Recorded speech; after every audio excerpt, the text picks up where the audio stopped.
Hi there, welcome to Yarnit. Today, we're going to have a quick overview of the Yarnit App Center.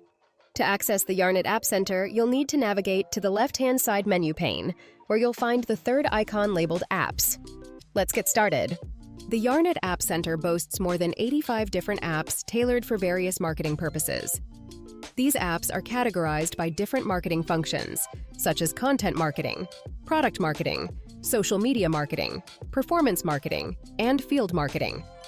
If you specific task in mind, they're organized by specific tasks you might be focusing on.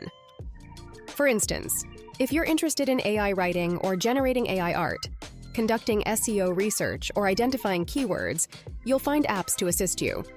Similarly, for tasks related to publishing, analytics, and creative design, whether it's crafting a LinkedIn single slide post or an Instagram carousel post, you have the tools you need. You can also produce ad creatives through the creative design apps, which offer various use cases. Another way to navigate the apps is by looking at content types. For example, if your goal is to generate blogs or ads, you'll find a variety of apps at your disposal. When generating ads, you have options for different platforms, including Meta, Google, Taboola, and more. You can create ad creatives for your campaigns on platforms like Instagram, Facebook, or LinkedIn, or even make general-purpose ad creatives if you're undecided about the platform.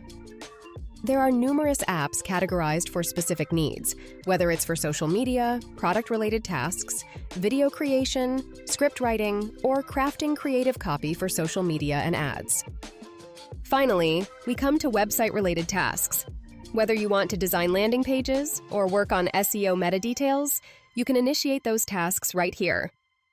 That concludes our brief introduction to the Yarnit App Center. Feel free to explore and accomplish all your marketing outcomes with Yarnit.